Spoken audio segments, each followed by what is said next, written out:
Search engine optimization. Getting your site ranked higher in the search engines. Introduction. Search engine optimization, or SEO, is the process of optimizing your website so the search engines will rank it higher in their results when people are searching for the types of information that you offer. In other words, making your website appear to be more relevant for the topic than all your competitors' sites, at least in the eyes of the search engines. There's a ton of information out there about how to get your websites ranked higher, and there are a ton of companies that offer these services as well. Some of those companies and some of the techniques are less ethical than others, with some being downright unethical. These companies use techniques that break the terms of use of the search engines, as well as possibly doing things that cross legal lines. You want to avoid these so-called black hat techniques, whether you're working with an SEO company or doing all the work yourself. These methods will work in some cases, sometimes extremely well, but they're short-term strategies. Eventually the search engines are going to figure it out, and they'll most likely de-index and even blacklist your website. Why put all the time and effort into something that could disappear on a moment's notice? In this report, we're going to cover some of the most important things you can do when optimizing your website, all of which will fall into the white hat category of SEO. So let's dive in. Why do you need SEO? To people who aren't familiar with the concept, SEO sometimes seems a little bit unnatural. The idea of creating content and adding certain things to your website purely to rank higher in the search engine seems like an artificial process. Frankly, it can be done in an artificial way. If you focus purely on SEO from the search engine's point of view, without considering the real visitors who are going to land on your website, it's not going to work out very well. Even if you get high rankings for your site, the people who arrive through the search engines aren't going to find much value, which means they're probably just going to leave anyway. Successful SEO marries the idea of optimizing for the search engines with providing value to the real visitors to your website. If you can combine the two effectively, there's nothing artificial about it at all. It's just good business sense. After all, if your website provides valuable content to your visitors, doesn't it make sense to do what you can to get those visitors on your site so that they can see it? You're helping them solve their problem, and you're actually helping the search engines as well, since their customers, which are the searchers, are finding what they want. That means they'll use that search engine again, since it obviously provides good results. And naturally, you win as well, since some of those visitors to your site will take whatever action it is you want them to take, clicking on an ad, opting into your email list, buying your product, etc. On-site versus off-site SEO. There are two main components to effective search engine optimization, on-site and off-site. On-site SEO includes everything you do on your own site to improve its optimization, using keywords in your content, having a good keyword density, optimizing your HTML tags, links within your own site. Off-site SEO, on the other hand, includes everything you do outside of your own site to improve the optimization. Building backlinks. Yes, off-site SEO really comes down to one thing, backlinks. We'll cover it in more detail shortly, but first let's look at the on-site factors in more detail. Keywords. When you optimize your website, what you're really doing is optimizing each individual page on the site and doing so for specific keywords on each page. For example, let's say your website is about dog training. You might have pages on puppy training, dog training methods, and dog training collars, to name a few. Each page will have a specific keyword that you want to optimize for. The puppy training page will be targeting the keyword puppy training. The dog training methods page will be targeting the phrase dog training methods, and so on. On any given page, you want to rank as high as possible in the search engines when someone searches for that keyword. So if someone searches for puppy training, that page on your website would rank near or at the top of the results. These keywords can be identified using a tool like the Google Keyword Tool or other applications like Micro Niche Finder or Market Samurai. You should always be working from a keyword list when you're optimizing your website, otherwise you may be targeting keywords that nobody's actually searching for. For instance, if you have a page on your website about your company's brand of dog training collars, optimizing for that specific keyword, say XYZ training collar, may not be very effective if nobody ever searches for it. Once you know what keywords you want to optimize for, you should start creating pages on your website for each of them, each optimized for different phrases. Some pages might be able to target more than one keyword phrase, mind you. You might have keywords like dog training collar and most effective dog training collar, for example. If you optimize a page for most effective dog training collar, it encompasses the other keyword as well, so when you optimize for the one, you're automatically optimizing for the other. The first thing you should do to optimize your content is to include the keyword itself. You don't want to overdo it and use it too many times, which is known as keyword stuffing, but you should use it a few times. It's a good idea to target a 1% to 2% keyword density, meaning for every 100 words on the page, your keyword should be used once or twice. HTML tags. Another important place to use your keywords is in the HTML tags on your page. This includes tags like the title tag, meta tags, H1, H2, H3 tags, and so on. The title tag is the most important of them all, so make sure you use your keyword once in the title tag as close to the beginning as you can. You should also include the keyword in the meta description and keywords tags. These aren't particularly important, nothing like they used to be, but they can still have a very small impact. It doesn't really take much effort to include them, so it's a good idea to do so. When you write your meta description tag, there's another important thing to remember. Most of the search engines, Google in particular, often use this tag as the description in the search results. So you want to write a description that makes sense to a real visitor, and preferably write it with a good call to action that will convince the searcher to choose your site out of the list of results. If you have a good description, you can sometimes get more clicks at position 2 or 3 than the site in the first position if its description isn't as effective. The other tags that should include your keyword if possible are the H1 tag and possibly H2 and H3 if it doesn't push your keyword density too high, and the image alt tags. If you're building your website in a tool like Dreamweaver, you can manage these tags manually as you design each page. If you're using WordPress or some other type of CMS or content management system, they most likely have a plugin that will handle this for you, such as the all-in-one SEO plugin for WordPress. Links within your own site. We're going to discuss backlinks in just a moment, but backlinks don't all have to come from other sites. You can also link between pages on your own site, and those count as backlinks as well. You don't want to overdo this. Linking to every other page on your site from each page isn't going to be very effective. The proper way to approach in-site linking is to link to other related articles, either within the content of the page itself or in a related links list at the bottom. This helps with SEO because the links are highly targeted, and it also helps your human visitors by giving them links to other pages they might find useful. Off-site SEO. Off-site SEO really comes down to one thing: backlinks. That is, links pointing to your website from other sites on the internet. Google was the first search engine to count these links as a factor in how they rank websites, but all the large search engines use links as a factor these days. The idea is the more links you have pointing to your site, the more popular it is, and therefore the content must be useful. Of course, Google's original algorithm assumed that these links were appearing because other people thought your content was good enough to link to.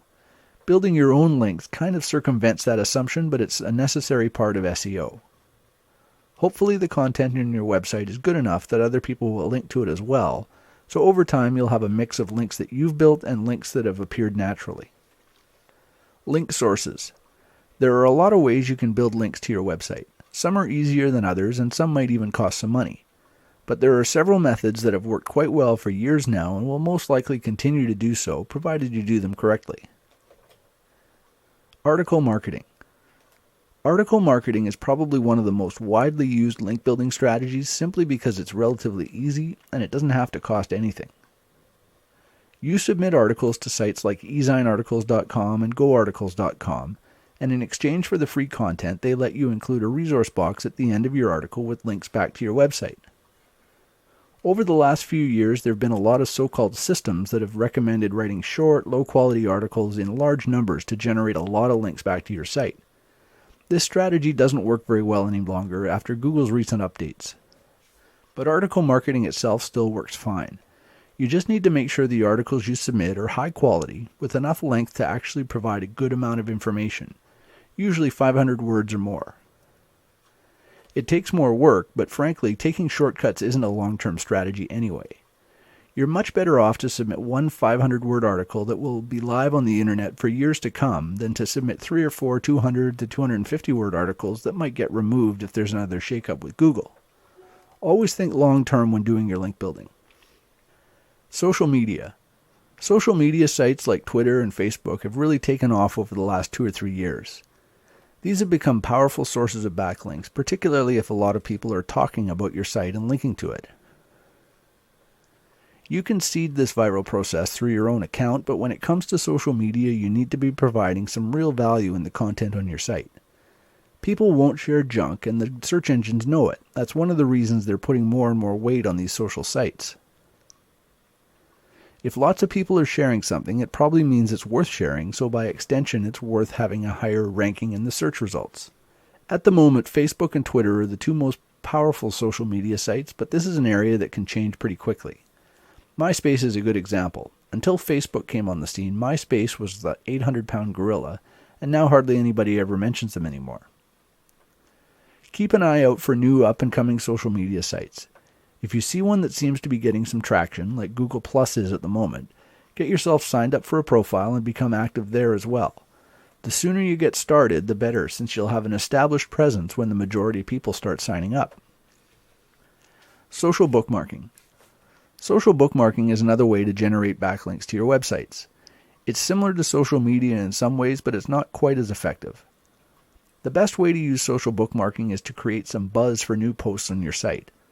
Until your site builds some authority with the search engines, it can take a little while for new content to get indexed.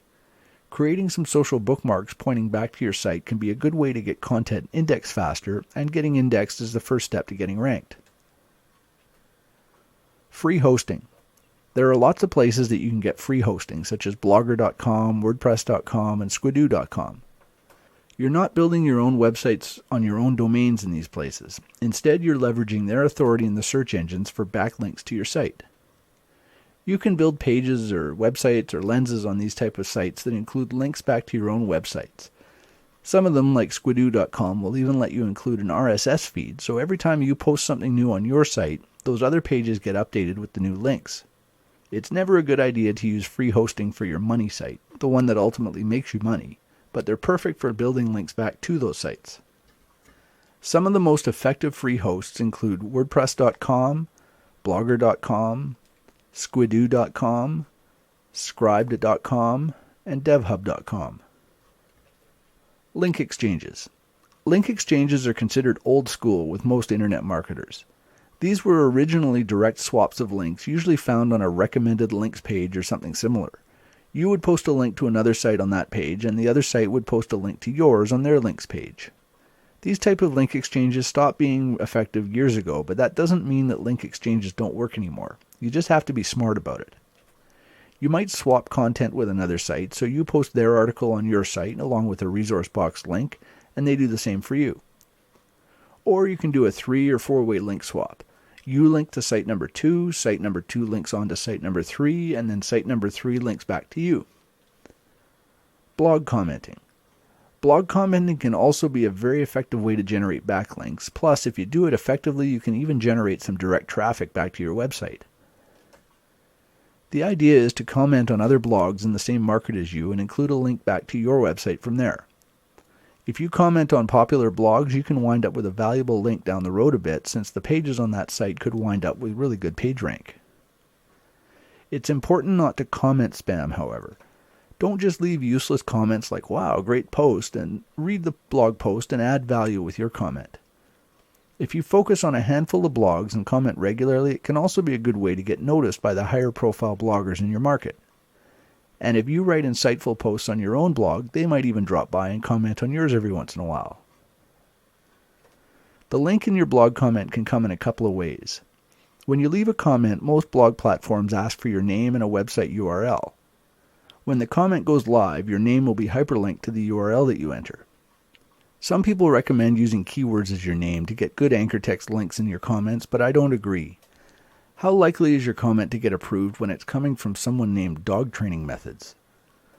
Most bloggers will just delete those type of comments. Even if you use your own name, you're still getting a link to your site. And if you really want to get your keywords in there, try something like John the Dog Training Guy Smith.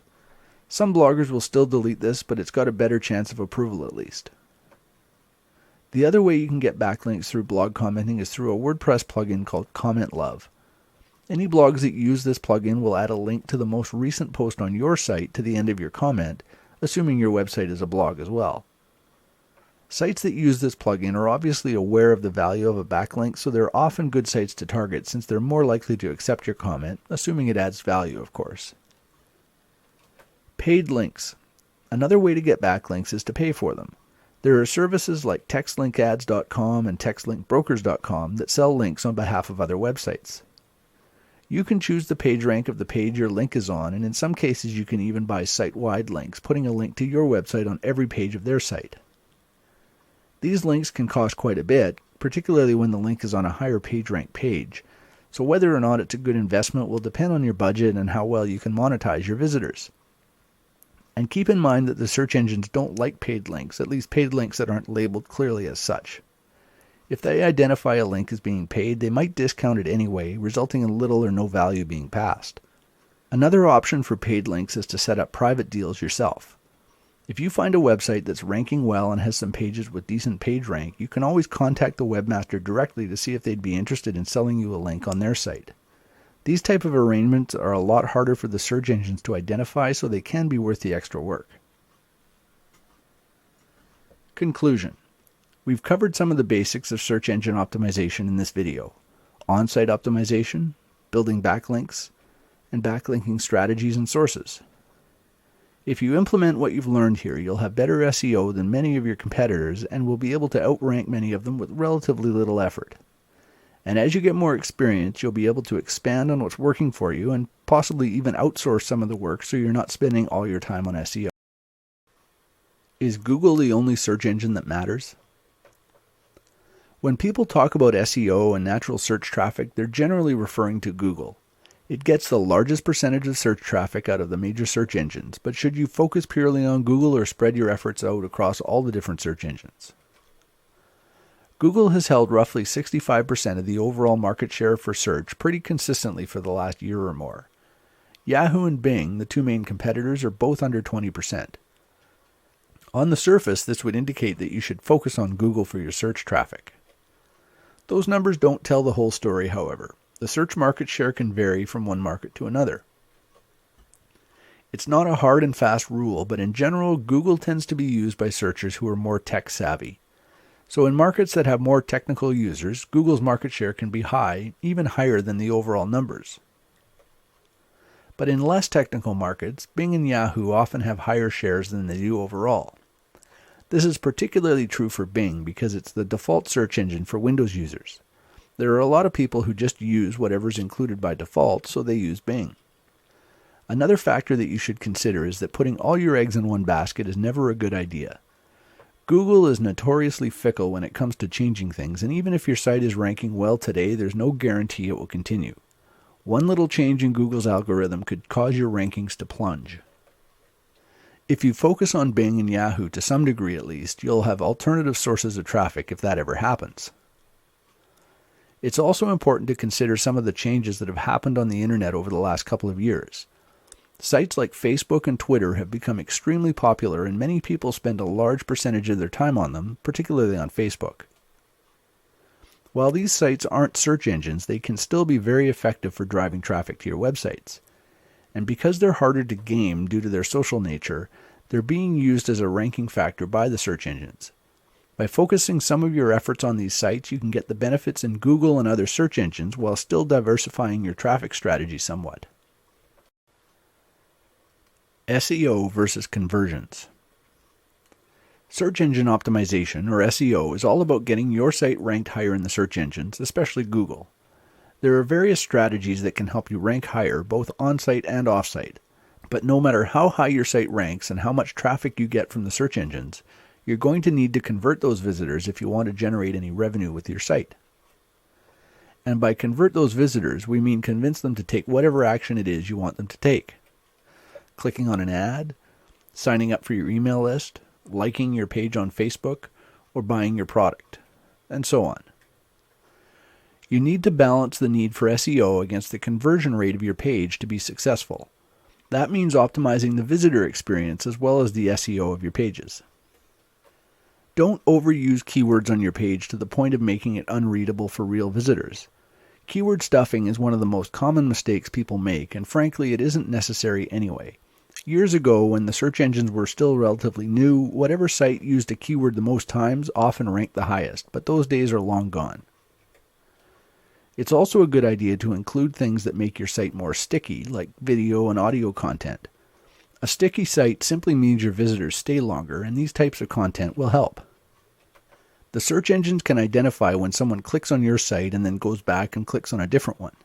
If that happens too much, it's quite likely that it will impact your ranking, and not in a good way.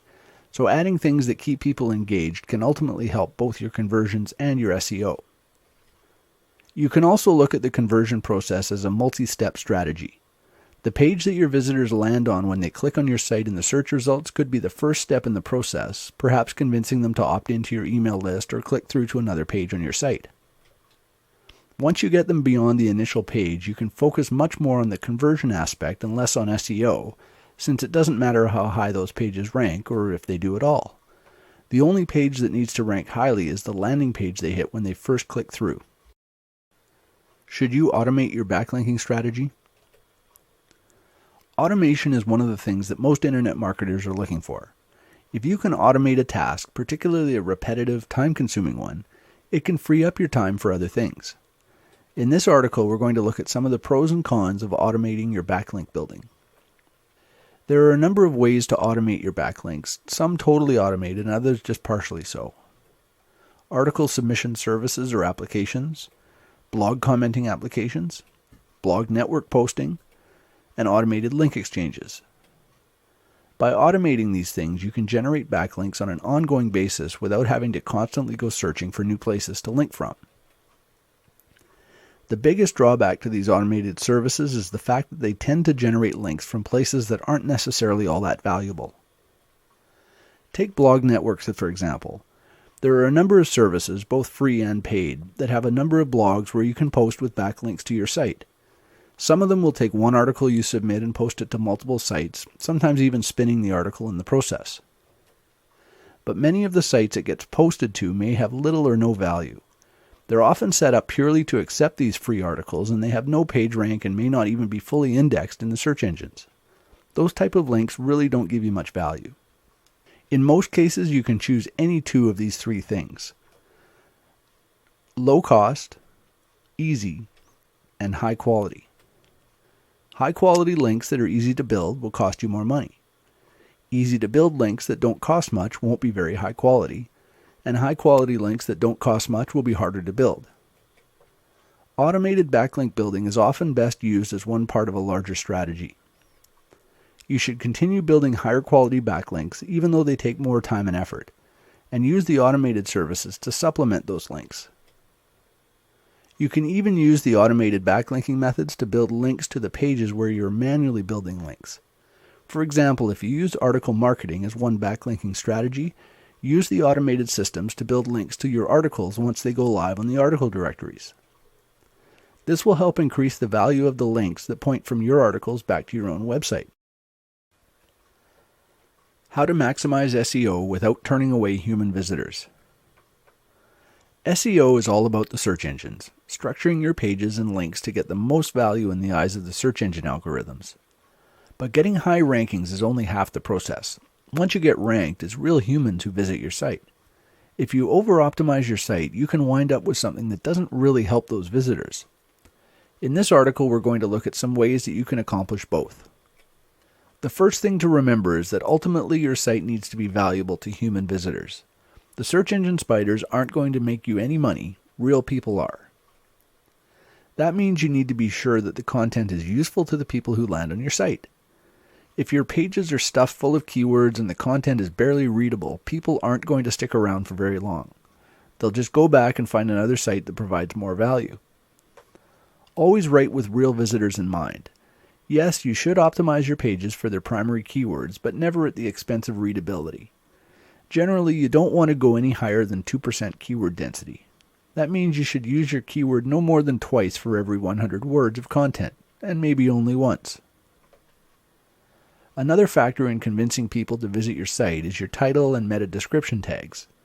The title tag is one of the most powerful parts of your page as far as SEO is concerned, so you definitely want to include your keyword in it.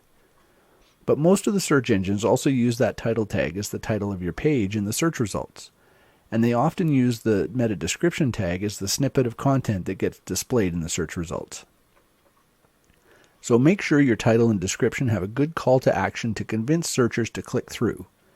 If your title and description tags are well written, you can often get more clicks in the second or third position in the search results than a site ranked at number 1 but with a poor title and/or description tag. And getting more clicks in the search results could ultimately help your site outrank the top results, since it's quite possible that the search engine algorithms take this factor into account. How to optimize WordPress for the best SEO results.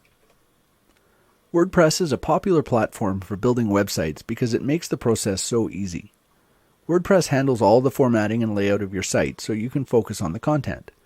But the default setup isn't very well optimized for the search engines. In this article, we're going to discuss some ways to improve the SEO on your WordPress-based sites. Privacy settings.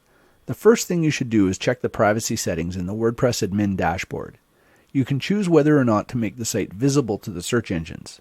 If the wrong option is set, your site won't be indexed or ranked. The default setting is to make the site visible to the search engines, but it's still a good idea to double check. If this isn't set right, nothing else we're going to cover will matter. Permalinks. The next change you should make is to the permalink structure. By default, WordPress uses a pretty unfriendly URL structure. Your posts and pages will show up as something like www.mydomain.com/?ID equals and then some number. There's no keywords included in the URL, and there's some debate about how effective the search engines are at even indexing sites with these type of URLs. Instead, you should change the permalink structure to include keywords. You can make this change in the permalink setting page and set it to something like what's shown on the screen here. This will use the title of your post as the URL for the page. For example, if your post title is My First Post, the URL would be mydomain.com/myfirstpost. This will ensure that you get the keywords in your URL, assuming that you use them in the post title. SEO plugins. Another important step to improving the SEO on your site is installing an SEO WordPress plugin. There are several of them available, but the most commonly used plugin is called All-in-One SEO. This plugin will optimize the HTML tags on each page, title tag, meta tags, and so on, using the post title and the content of the post itself. You can override these settings manually if you want to really optimize each page, but even the default settings are a huge improvement over the default setup for WordPress. And take note, some premium themes, such as Thesis, have SEO features built into them. If you're using one of these themes, there's no need to install a plugin. In fact, doing so can cause conflicts between the theme SEO and the plugin SEO, so you're better to leave it up to the theme in this case. Is article spinning an effective SEO strategy? Article spinning is the process of rewriting an article on a large scale. You go through your seed article and mark it up with synonyms and rewritten sentences, then the spinner software generates any number of unique versions from that seed article. This process has been around for several years, but it has improved considerably over that time. There are still two camps, however, people who think it works great and people who hate it. In this article, we're going to look at some of the advantages and disadvantages of article spinning. The main reason people like article spinning is because it makes it possible to generate dozens or even hundreds of somewhat unique articles from a single seed article. How effective and how unique those spins are really comes down to how much time and effort you put into creating the seed article in the first place. If you use an article spinner application that automates the process, you'll tend to get mediocre results. If you spin your seed article manually, on the other hand, and really put some effort into creating multiple versions that are all readable when spun, you can get articles that are all quite unique and still perfectly acceptable quality. Let's say it takes you 2 hours to do a really thorough spin on a 400-word article. That means you create multiple versions of sentences as well as individual words and nest them effectively so when you generate a spun version there are enough options that it can be quite unique. You might think that 2 hours is a lot of time to spend on it, but the fact is you can probably generate several dozen really unique articles from that one seed. How long would it take you to write or even rewrite that many articles? Once you have those unique spins, you can use them for various things. posting on sites like Squidoo and Hub Pages, submitting to second-tier article directories, posting to blog networks, or sending out through article submission services or software. These will all create multiple backlinks to your website, all from a single seed article. If you do this on a regular basis, even once or twice a month, you can have enough content to generate new backlinks to your site for quite some time. 5 free sources of backlinks. Backlinks are probably one of the most critical components of SEO. In fact, if you did absolutely no on-site SEO and just built backlinks to your site, you could outrank sites that have perfect on-page optimization. In this article, we're going to look at 5 free sources of backlinks. Article marketing. Article marketing is probably one of the most widely used backlink methods for a couple of reasons. Number 1, it's easy. Almost anyone can write an article. And number 2, it's cheap or free in most cases. You write an article and submit it to one or more article directories. In exchange for the free content you're giving them, the directory allows you to include a resource box at the end of the article.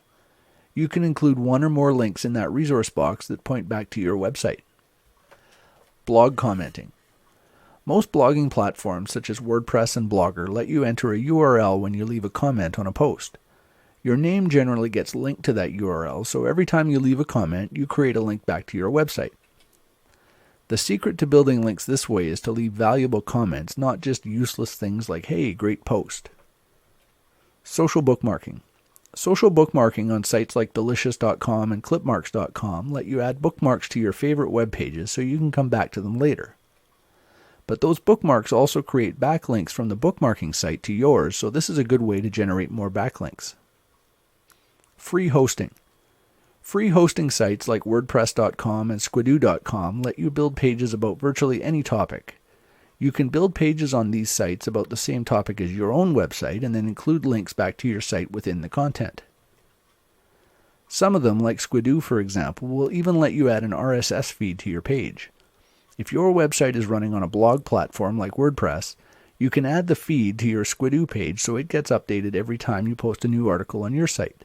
And that update will include a new backlink. Social media.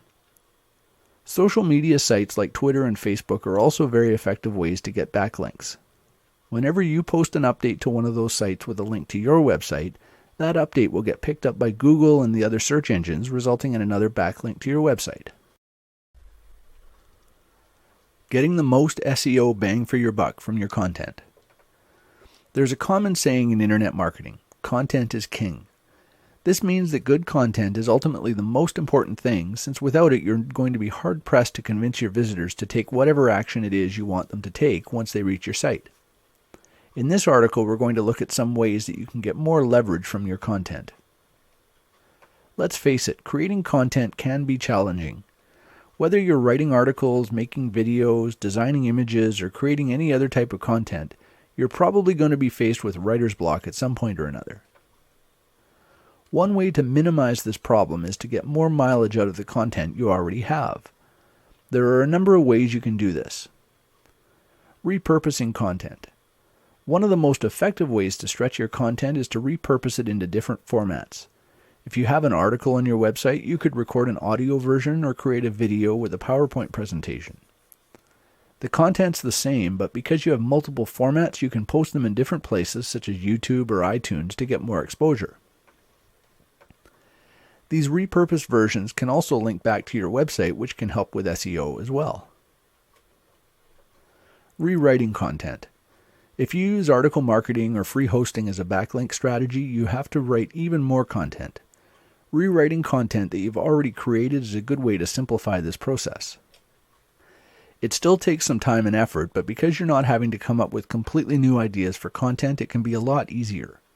This is especially true if you're working in a niche that you're not necessarily all that familiar with yourself. Spinning content. Article spinners will take a seed article and spin it into multiple versions. This is similar to rewriting an article, but you can generate any number of versions this way. Spinning has a bit of a mixed reputation. Some people swear by it and some others swear at it. But the fact is, it works well if you take the time to create a good seed article. It can take some work to generate a seed article that creates readable spins, But if you do it right, you can generate dozens of unique articles from that one seed, saving a lot of time and effort in the process. How to make the most of your article marketing. Article marketing is a great way to build backlinks, but simply submitting articles to the directories and sitting back waiting for the traffic to start flowing doesn't work like it used to. In this article, we're going to look at some strategies for maximizing your results from article marketing.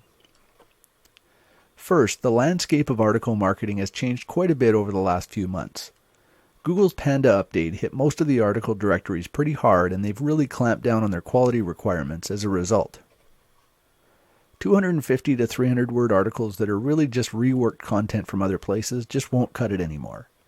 You need to write longer articles, 500 plus words, and they need to be just as high quality as what you would put on your own websites. This goes beyond the minimum requirements for most article directories, but look at it this way. You could get by with the bare minimum, but if Google does another big update that spooks the article sites into tightening their requirements even further, those bare minimum articles might suddenly be not good enough and get removed from the site. Wouldn't you rather put a little extra effort into writing articles that will stand the test of time? Another way to get more out of your articles is to build backlinks to your articles once they go live on the article directories. Most people just submit an article and move on to the next one, so if you're building links to those articles, you're going to outrank most of your competitors. And the backlinks that you include in those articles will be more powerful since the article will be getting some backlink juice as well. That extra link juice will trickle down to your own website over time. And finally, treat your articles as a source of direct traffic as well as a source of backlinks. Include a good call to action in your resource box to get people to click through to your website. You'll still get links to your website, but you'll also get some direct traffic from people who find your articles on the article sites. This direct traffic can come pretty quickly too, so it can help get your site moving while you wait for the links to have an effect on your rankings in Google and the other search engines. 3 top SEO software tools. There are a number of software tools that can help you improve your SEO. Some of these tools run on your computer and others are services that you can access through the internet itself. In this article, we're going to look at 3 tools that will help you improve your SEO. Micro Niche Finder. Keyword research is the first step to any successful SEO campaign. You need to know what keywords people are searching for, and you should also determine the amount of competition so you know what you're up against. If you don't do this step properly, everything else you do for SEO may be wasted effort since you could be targeting keywords that nobody is even searching for. One of the most effective tools for keyword research is a program called Micro Niche Finder. It will generate a list of keywords related to whatever seed keyword you give it, and it can tell you how much competition there is in Google as well as how strong that competition is. It automates the entire process, saving you hours compared to doing the same research manually. Market Samurai. Market Samurai will also generate a keyword list and analyze the competition for you, but it does a number of other things as well. It will identify sites where you can get backlinks, how many backlinks you'll need to outrank the top results, topics on which to write articles for your site, and much more. And Market Samurai has another advantage over Micro Niche Finder. It will run on any platform. Micro Niche Finder is a Windows application, but Market Samurai will run on Windows, Mac, or Linux. SERP-IQ. SERP-IQ is a web-based service that will help you identify the best keywords to target as well as analyze your competition. It generates detailed reports about the top 10 results for your keyword that includes information such as the page rank, the number of backlinks, and the domain age. It also tells you if the exact match domains are available so you can quickly identify domains if you're in the early stages of your research. Any of these applications will help automate a lot of the work that goes into researching good keywords for your site. They can save you a lot of time, so they're worth the cost when you consider how much your time is worth. If you can't justify the cost right away, plan to invest some of your earnings into one of them as soon as your site starts generating revenue.